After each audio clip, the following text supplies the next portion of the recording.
როგორც კი ლილუაშვილი გადააყენეს თანამდებობიდან, უბრალოდ გავიხსენოთ რაღაც ოცნების გარშემო არსებული გამპრავებლების მთელი არმია რა აბსურდულ სცენარებს ხატავდნენ, რომ ეს არის არა ხალხო, ეს არის გადათამაშება, ეს არის უბრალოდ შიდა რაღაცა გეგმა, იქ რაღაც ოპოზიცია შექმნიან. ხო გვახსოვს იგივე მაგალითად ეს ადამიანები, რომლებიც ეხლა აპრავებენ მაგალითად არაბული ქალაქების მშენებლობას და ამბობენ, რომ ნუ გეშინიათ ხალხო, ყველაფერი იგზეა, არანაირი არაბების ჩამოსახლება არ იგეგმება. იგივე ადამიანები მაშინ ლაპარაკობდნენ, რომ არაგაც ვაფერი დაპირისპირება არ არის, ეს უბრალოდ რაღაც შიდა გადათამაშება. ეხლა ნახეთ ლილუაშვილისგან და ღარიბაშვილისგან რა მაგარ ოპოზიცია შექმნის ივანიშვილი, ასე ჯობია რაღაც სხვა სამინისტროს ქმნიან და ასე შემდეგ, ხო? მაშინვე აი გახსოვთ, პირველი გადაცემა იყო იმ მომენტში, როცა ლილუაშვილი გადააყენეს. ეს იყო მარტის ბოლო, თუ არ ვცდები. თითქმის 1 წელია გასული იქიდან, ხო? და მაშინვე თქვით, რომ ეს არის მძიმე შიდა დაპირისპირება და სერიოზული შიდა ფრაქციების, გნებავთ კლანების გადათამაშება, შიდა ძალაუფლების გაყოფის პროცესი მიმდინარეობს და ძალიან მძიმე გამოვლენა ექნება. ანუ ვინ გამოდგა მართალი ამ ნაწილში, ან გვახსოვს ახლა, რომ ჩვენ როცა ვაკრიტიკებდით ამ იგივე ლილუაშვილის სუსის უფროსობის დროს, გომელაურის შსს უფროსობის დროს, ღარიბაშვილის პრემიერობის დროს ჩვენ როცა ვლაპარაკობდით, რომ მძიმე კორუფციას აქვს ქვეყანაში ადგილი, ჩვენ ვლაპარაკობდით, რომ ძალიან თავგასული შინაარსი აქვს ძალოვანი სტრუქტურების მოქმედებას, არანაირი კანონი მათზე არ ვრცელდება და ლობირებენ ბიზნესს, შევიწროება ხდება მოწინააღმდეგე შეხედულებების მქონე ბიზნეს ძალების და საკუთარი ბიზნეს ძალების კონტროლის ქვეშ ან ქრთამზე შემჯდარი ბიზნეს ძალების ინტერესების ლობირება ხდება.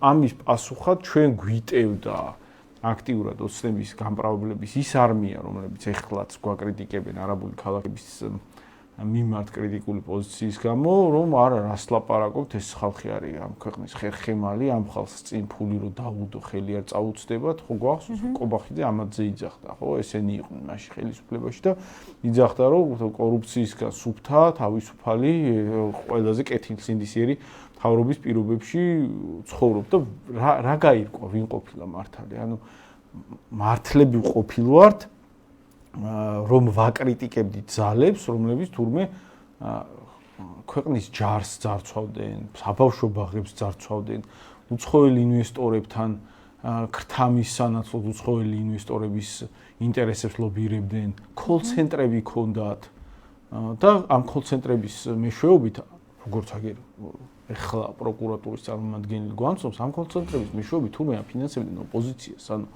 ჩვენი ხელისუფლება როცა მიდიოდა ლაპარაკი და ყველა ლაპარაკობდა ამაზე, ვისაც რაღაც კრიტიკული შეხედულება ქონა პროცესების მიმართ, როცა მიდიოდა ლაპარაკი იმაზე, რომ ნაცკოცური რაღაცა კოჰაბიტაციის პროცესში ვცხოვრობ, სადაც ოპოზიცია ხელისუფლებისგან ფინანსდება და დაკვეთილი როლის თამაშს ხედავთ მათი შესრულებით, ხო? და ამაზე გვიტევდნენ, რომ ხა თქვენ რაღაცა შეთქმულების თეორიებს ქმნით და არანაირი მსგავსი ფაქტი არ არსებობს და ყველაზე კეთილსინდისიერი მთავრობაა და ასე შემდეგ. თურმე კოლ-ცენტრების თელი ათეულობით კოლ-ცენტრისგან შემდგარი ქსელი ქონიათ გახსნილი, რომლებსაც ფარველობდა ლილუაშვილი, რომლებსაც როგორც ირკვევა, რომლებიც აფინანსებდნენ მედიას, ოპოზიციურ მედიას და რომლებზეც ფარველობა ინფორმითაც იყო რაღაცა უზრუნველყოფილი, მათ არ გაევრცელებინათ ამ თემაზე ინფორმაცია ფართო საზოგადოებისთვის და ამ კოლ-ცენტრებიდან ამოღებული ფულით ფინანსდებოდა ოპოზიცია. ეს ერთ-ერთი მნიშვნელოვანი კომპონენტია ამ ბრალდების, ან რო გავყვეთ ბრალდებები რა არის და გავარჩიოთ, ხო? ერთ-ერთი მთავარი ბრალდება, რაც გააჟღერეს, ქვეყანაში არსებულა კოლ-ცენტრები, ათეულობით კოლ-ცენტრი, რომლებსაც კურირებდნენ ოპოზიციურ ძალებთან კავშირში მყოფი ჯგუფები და საუბარი კეზერაშვილზე და რომლებიც ამ კოლ-ცენტრებით ამოღებული, ანუ რაღაცა უცხოელი პენსიონერებისთვის მოპარული ფულით ამოღებული რესურსებით აფინანსებდნენ ოპოზიციურ ძალებს. ეს აღიარებაა, რაც ამდენი ხანი ვლაპარაკობთ, ეხლა ყველას ესმის, რომ ათეულობით call ცენტრი ამ ქვეყანაში შეუძლებელია არსებობდეს. ის კი არა, რომ ხა სუსის ხელმძღვანელის ინფორმაციის, ხელმძღვანელისთვის ინფორმაციის არარსებობის პირობებში უკვე აღიარებენ, რომ სუსის ხელმძღვანელი ფარველობდა პირდაპირ ამ call ცენტრებს. არამედ ამ call ცენტრებზე იცოდა მთელმა ქვეყანა. ყველა ლაპარაკობდა, რომ კეზერაშვილს აქვს ქვეყანაში call ცენტრები. ბიძინამ კი არა. სოფელში ბავშვმა იცოდა ნებისმიერ რაღაცა სოფელში თუ შორეულ დასახლებაში, სადაც შეიძლება ნაკლებად აღწევდეს ინფორმაცია. ყველგან იცოდა. ყველამ, რომ საქართველოში მოქმედებს call ცენტრები, რომლებსაც კურირებს კეზერაშვილი. BBC-მ გაავრცელა ამაზე ინფორმაცია და ესენი, მაგალითად თვითონვე მე ახმაურდნენ, ხო? რანაირად შეიძლება კეზერაშვილს ქვეყანაში კონდეს call ცენტრები, ათეულობით call ცენტრი და ამას არ კურირებდეს თვითონ აქაური სამართალდამცავი სტრუქტურები. call ცენტრი რა არის? call ცენტრი არის ზის რაღაცა ჯგუფი თანამშრომლების, რომლებიც რეკავენ უცხოეთში და თაღლითური გზით შეცდომაში შეყავთ სხვა პენსიონერები თუ რაღაცა ადამიანები, რომლებიც გარკვეულები არ არიან, თქვათ რაღაცა საბანკო მომსახურებების და საბანკო ოპციების, რომელსაც ფლობს ადამიანი და ამითი გამოძალოს ახდენენ შეცდომაში შეყვანის გზით, ხო? ამ ცალსახა დანაშაულებრივ გზებს, რომელსაც იმხელა მასშტაბი ქონა, რომ სუსის უფროს ქონა და აინტერესება, რომ ამ სტრუქტურებს კურირებდა და იმხელა მასშტაბი ქონა, რომ ამ ათეულობით call ცენტრიდან ფინანსდებოდა მთელი ოპოზიცია. და ეგ იცოდა ყველამ, რომ კეზერაშვილი იყო დამფინანსებელი ოპოზიციური ფლანგის და დამფინანსებელი იყო როგორც ნაციონალური მოძრაობის, ისე მედია სტრუქტურების, ხო? ეს ხო შეუძლებელი იყო, ხო გასაგებია, რომ შეუძლებელი იყო ამ ხელა მასშტაბის ქსელის არსებობა ხელისუფლების ჩართულობის და როგორც მინიმუმ ხელისუფლებისთვის ნებისმიერ გოლში ინფორმაციის არარსებობის პირობებში რა სისულელეა ხალხო ყველა მიცოდა რომ ქვეყანაში ფუნქციონირებს call ცენტრები და ყობახიძემ არ იცოდა რომ ეგ call ცენტრები ფუნქციონირებს და ივანიშვილმა არ იცოდა მარტო დანარჩენი ყველა მიცოდა რა თქმა უნდა სუსის უფროსი კურირებდა call ცენტრებს ისე რომ ეგ იცოდა ყველა და იცოდა ყველამ ეგ რას ნიშნავს ცით სუსის უფროსი ვერ მოახდენდა call ცენტრების კურირებას ისე რომ მას პირდაპირ დავალება არ ქონოდა, რომ აი ამ call ცენტრებიდან ამოღებული ფული კეზერაშვილმა ამოიღებს ამ call ცენტრებიდან ფულს, ამ ფულით უნდა დაფინანსდეს ჩვენთვის კომფორტული ოპოზიცია. ეს ხდებოდა.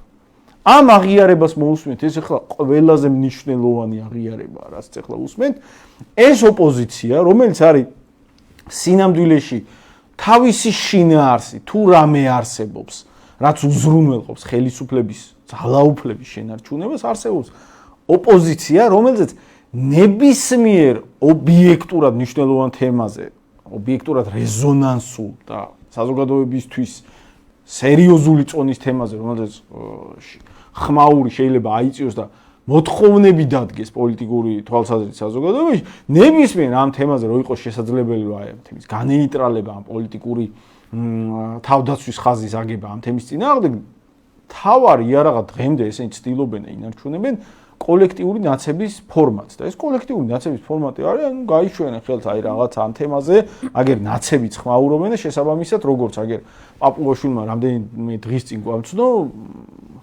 ნაცები რა თემაზე ხმაურობენ ეგ თემა ესე იგი სასარგებლოა საზოგადოებისთვის და არანაირი პროტესტი ამ თემაზე არ უნდა შეიქმნას ხო ეგ არის გენერალური შეფუთვის ფორმატი, ლეგენდა, რომელსაც იყენებენ მერე პოლიტიკურ ბრძოლაში, ხო?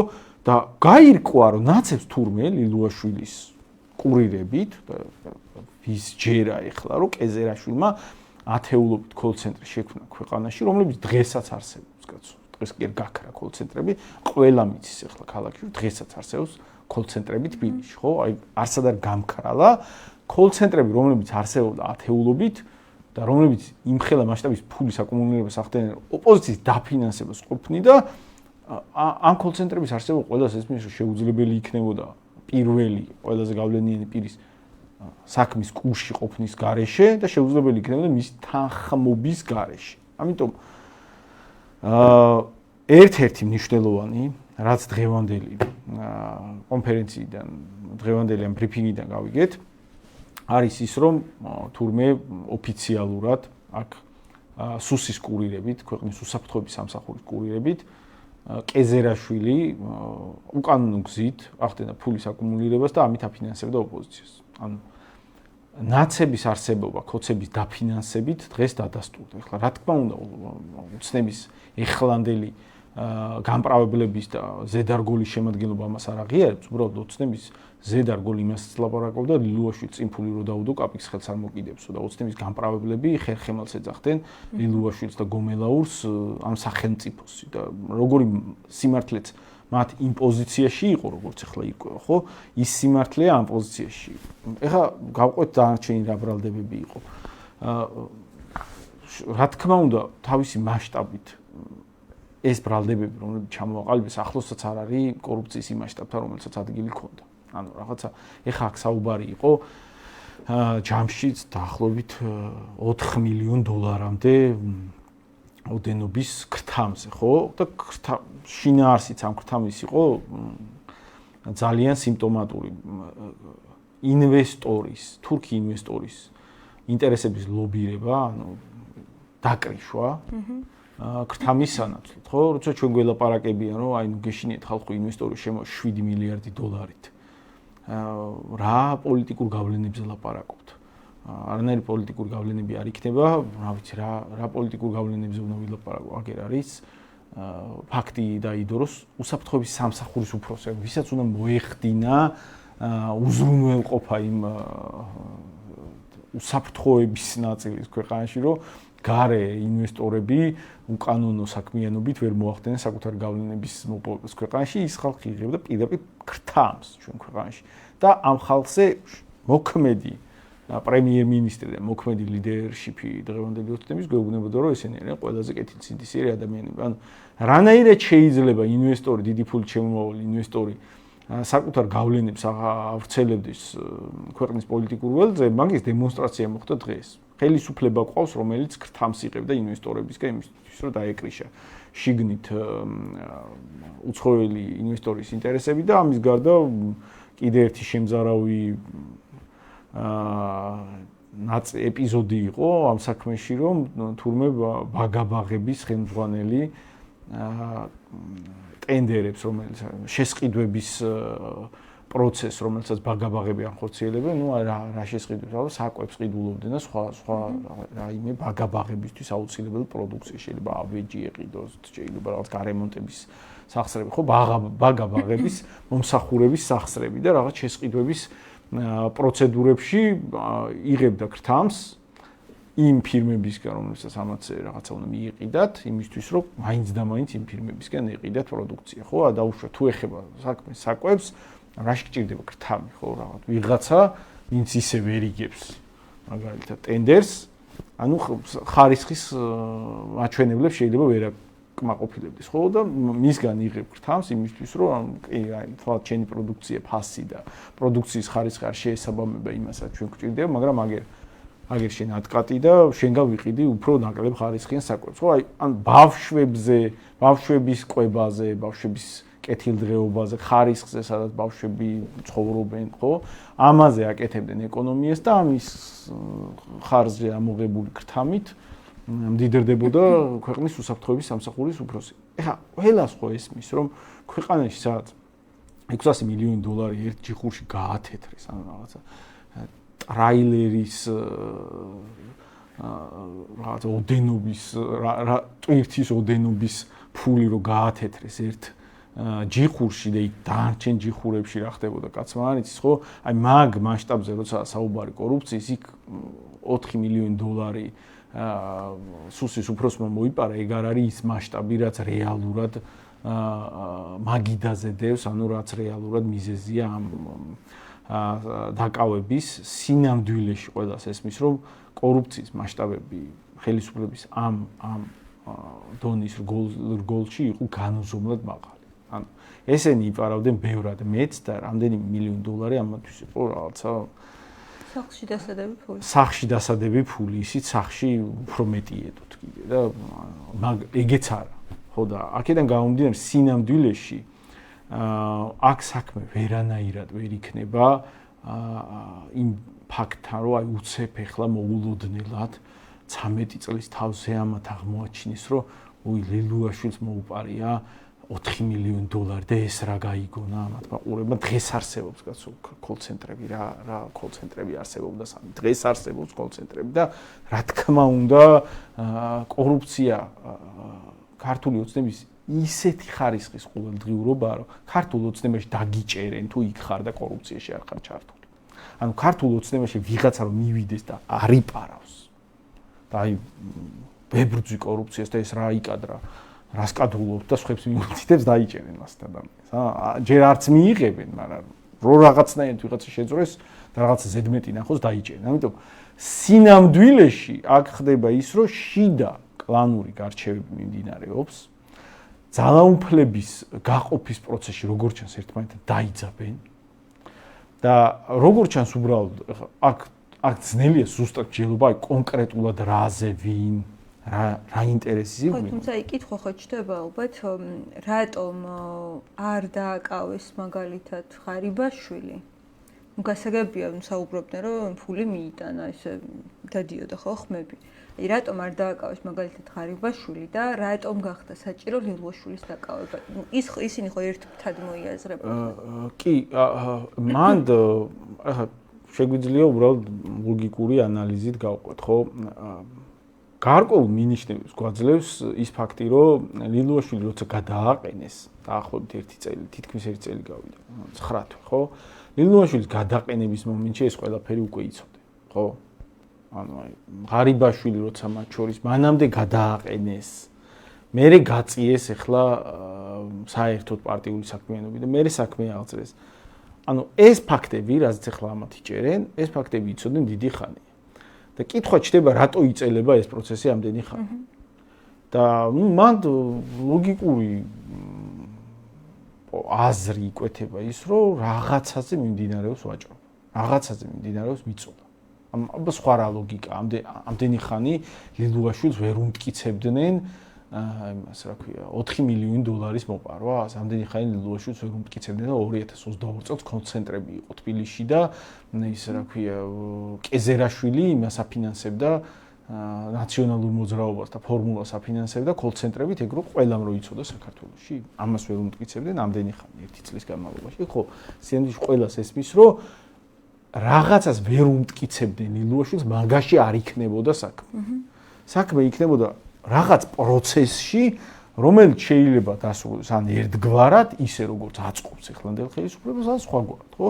და ყველაზე დამაჯერებელ ვერსიად ჩანს ის, რაც ახლა ბევრი ვერსიებზე მიდის საუბარი, ბევრი ვერსია ვრცელდება და ბევრი ვერსია მართლდება.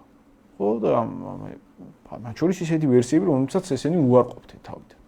ამიტომ ამ ვერსიებიდან ყველაზე დამაჯერებელი ვერსია ჩანს ის, რომ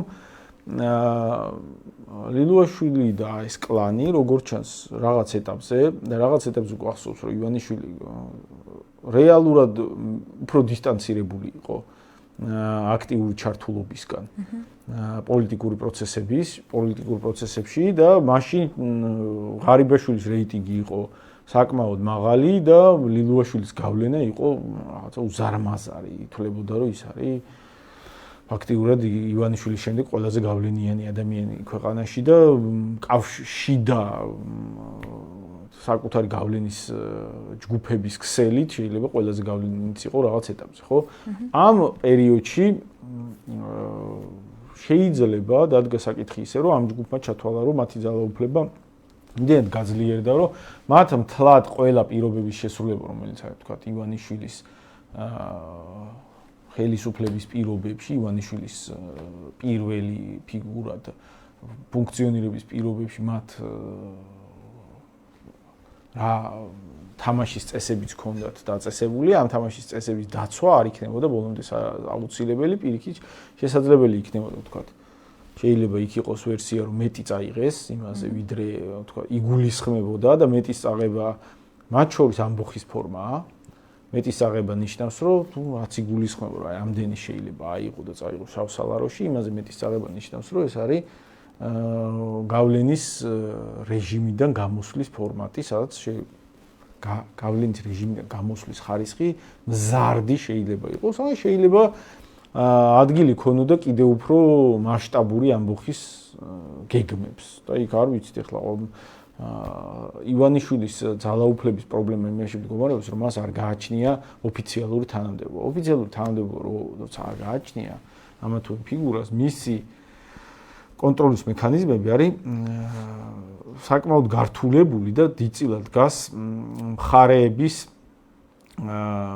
გავლენის ჯგუფების, ფრაქციების შიდა, ასე ვთქვათ, დაპირისპირებაში და ძალთა ბალანსში. ანუ არის რამდენიმე ფრაქცია იქმნება, როგორც იყო წინა ფორმაციაში ხელისუფლების, სადაც იყო საპარლამენტო ფრაქცია, კობახიძის ლიდერობით, იყო ღარიბაშვილის ლიდერობით აღმასრულებელი ხელისუფლების ფრაქცია, ძალოვანი ბლოკი ლილუაშვილის ლიდერობით, ხო?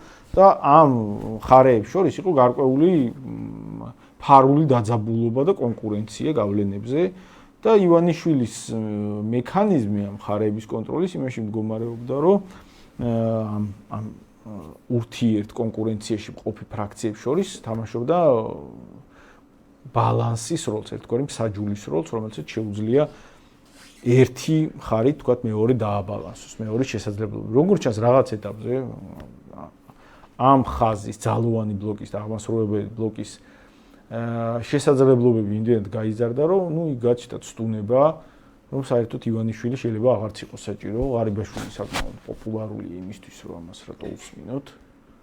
ჩვენ პოპულარობა ჩვენ გვაქვს, მთელი ძალოვანი ბლოკი ჩვენ გვქნის, თქვათ, არანაირი თანამდებობა ივანიშვილს არ გააჩნია და საბოლოო ჯამში რას იზავს? აი რაღაც მომენტში და ეგეთი გამოწვევა შეიძლება დადგეს ამ ტიპის ხელისუფლება, ამ ტიპის ძალაუფლების პირობებში შეიძლება დადგეს ივანიშვილს ექსიფულე უდგას, რომ ოფიციალური თანამდებობის არარსებობის პირობებში თუ მის კონტროლის ქვეშ ყოფის სისტემა საკმარისად თავდაჯერებული გახდა, მას შეუძლია კითხვის ნიშნის ქვეშ დააყენოს ივანიშვილის ლიდერობის ლოგიკურობა.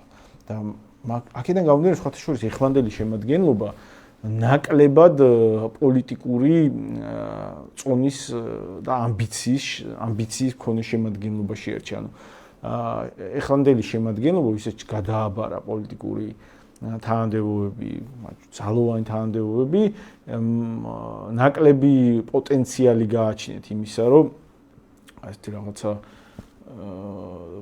იმ ხარისხის პოლიტიკური წონა შეიძინონ, რომ ივანიშვილის საჭიროება კითხვის ნიშნის ქვეშ დადგეს. წინა შემადგენლობას ამისი პოტენციალი აშკარად მეტი ქონა ღარიბაშვილის რეიტინგი, იმათ სერიოზული ქსელი შექმნეს ხელისუფლების ყველა დონეზე, ფაქტობრივად თავისი ხალხი ყავდა დანიშნული. მე არ გამოვრიცხავ, ყველაზე ლოგიკური ეგ-ვერსია მგონია, რომ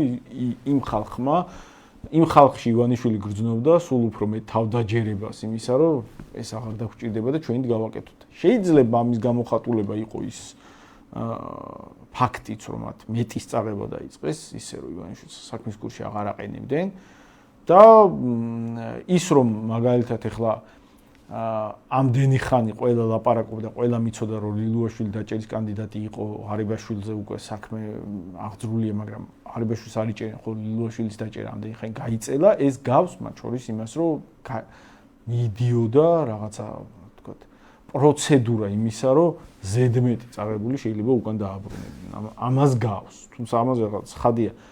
ძნელია დაზუსტები მსჯელობა, იმიტომ რომ სინამდვილეში ცოტა იმდენად უცნაური და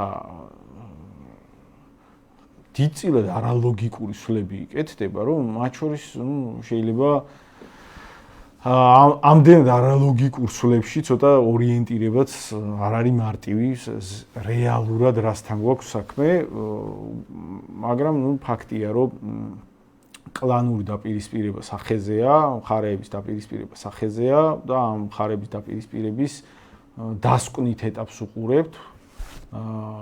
არის ამ დასკვნითი ეტაპის შემადგენელი ნაწილი აღებული ფულის, მეტი ფულის უკან დაბრუნება თუ არა, ეს შეიძლება რაღაცა მსჯელობის და ვარაუდებისაგანი იყოს, უბრალოდ ყველას კარგად ისმის, რომ ლილუაშვილს რეალურად 4 მილიონი დოლარი არ აქვს მოპარული და ბევრად დიდ თანხაზეა აქ ლაპარაკი და ის თანხები რომლებზეც ამათ ელაპარაკებიან ხო გვესმის რომ რაღაც თანხებზე რომლებზეც ამათ დააკავებენ ეს იქნება თანხები რომლებსაც სავარაუდოდ ან დააბრუნებინებენ ან მოცულობა რომლებზეც სამართალდამცავებს ამათთან ექნებათ ოფიციალურად დავა. ახლა თუ ეს თანხები არის მცირე თანხები გვესმის რომ სინამდვილეში მეტი მოიპარეს და იმ დანარჩენს უბრალოდ არაჩენს გამოძიება და იმ დანარჩენს უბრალოდ ჩვენ არ გვაჩვენებს გამოძიება და აქედან გამომდინარე თუ ამათი მოპარული ოფიციალურად გამოცხადებულა იმ მასშტაბები რომლებზეც ამათთან იქნება საუბარი იქნება ამათი ცხოვრების სტილიდან და წარსული ამბიციებიდან გამომდინარე ამდენად არასერიოზული რა თანხებიც ახლა გველაპარაკებიან, ესე იგი დიდი ალბათობით საქმე გვაქვს არა რა თქმა უნდა რაიმე რეალურ კორუფციასთან ბრძოლასთან, არამედ რაღაცა მცირეზე ედავებიან, რაზეც სადამსჯელო ნაბიჯებს გადადგავენ იმისთვის, რომ უფრო დიდი ნაწილი მოპარულის მიატანინონ იქ, სადაც ოფიციალურად ამ ფულის არსებობა საერთოდ არავის არ გამოჩნდება ღიად და ვერავინ ფართო საზოგადოებიდან ამაზე თვალის მიდევნებას ვერ შეძლებს.